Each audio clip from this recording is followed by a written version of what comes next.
Hi, action recap here. Today I'm going to explain a fantasy film called The Man Without Gravity. Spoilers ahead. Watch out and take care. The movie starts as we see a woman named Natalia and her mother, Alina, drive through a storm to the hospital. The woman is in labor. In pain, she begs her mother to drive quickly. When they reach the hospital, a nurse at the reception informs them that no doctors are available at the moment. So, she herself helps the woman. Natalia finally gives birth, but the baby doesn't cry. In fact, he floats in the air like he is lighter than it. The three are stunned. Natalia grabs the umbilical cord and gently pulls him towards her. Natalia and her mother run away with the newly born without providing their information to the nurse. Natalia is over the moon to birth such a special child. She assumes that her baby is an angel. At home, Natalia assumes that if he eats something, he will stop flying. Alina asks her who the father is, but it turns out that Natalia doesn't know because she was a prostitute. Alina then declares that the child will not be allowed to leave his home. She wants to protect the baby from the cruel world outside. The following morning, Alina wakes up to the child sleeping on the ceiling. She carefully brings him down. The two name him Oscar. Just then, four friends of Alina arrive at their door to have a look at the newborn. Natalia ties the baby to a crib with a belt and covers him with a blanket. The women do not suspect anything. One of them tries to pick Oscar up, but Alina doesn't let her, saying that the baby is fragile. The women then leave. The two then make the house's ceiling comfortable for the child so he can sleep freely. Alina tells people that Oscar is allergic to the sun, so he cannot come outside. Cut to a few years later, Oscar has grown up into a beautiful child now. He is still not allowed to go outside the house by his grandmother. His everyday life includes looking at people through the window and watching Batman on TV. Alina also teaches him to read and write at home. One day, Natalia makes him a jacket with weights on its pockets. This makes Oscar able to walk on the ground. Natalia is happy because now she can send her son to school. However, Alina is against him leaving the house for his own safety. Even when Natalia insists, Alina doesn't budge. One day, Oscar is alone in his house when he opens the window and tries to get out of it. When Alina and Natalia come back, they are shocked to see the window open.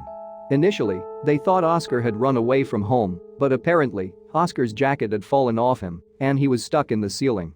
Not taking any chance further, Alina starts to shut the windows permanently, but Natalia has had enough. She wants her kid to go outside and look at the real world.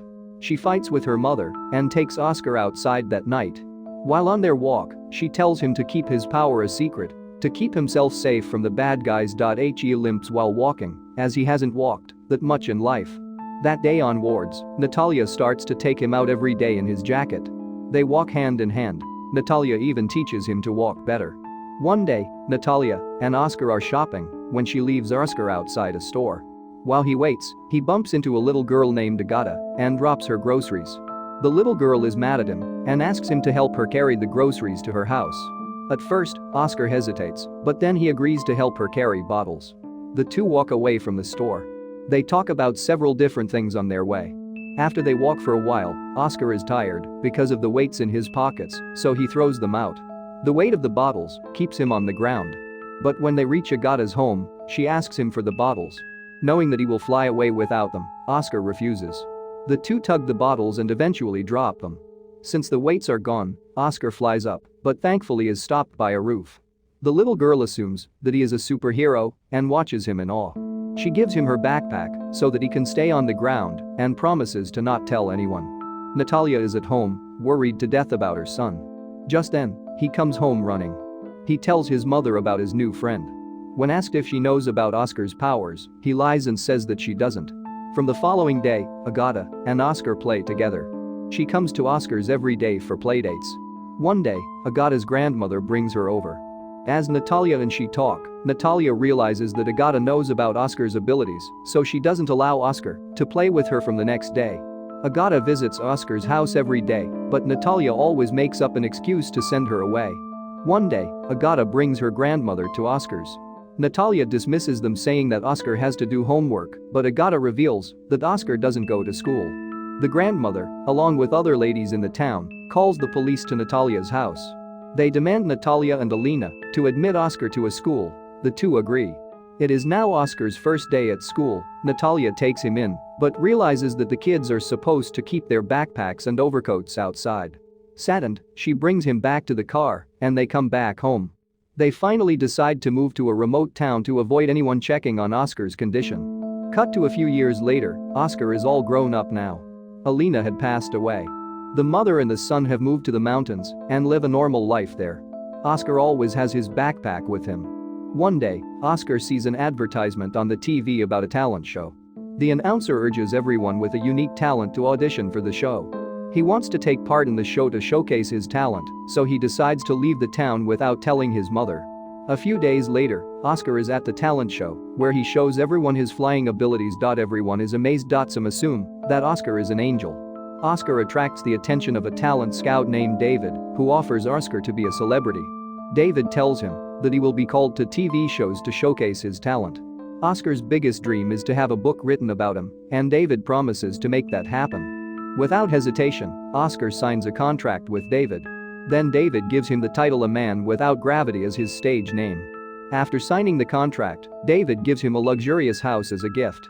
He wants his mother to stay in the house as well, but David forbids it. The next day, Oscar starts performing on TV shows and appearing as a model in magazines. As he keeps flourishing, initially, he loves the fun city life, but gradually he starts feeling empty and bored. He starts gaining a lot of fans. To make Oscar even more famous, David deliberately creates false stories about Oscar.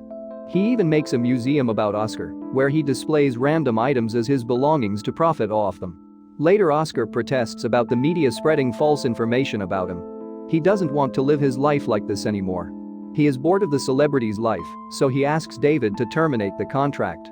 But just then, David mentions a publisher wanting to meet David to write a book about him. Hearing this, he changes his mind. His dream of getting a book written about him is finally coming to life. He is beyond delighted. However, when he goes to meet the author and the publisher, he gets to know that they are just interested in selling as many books as possible for profit.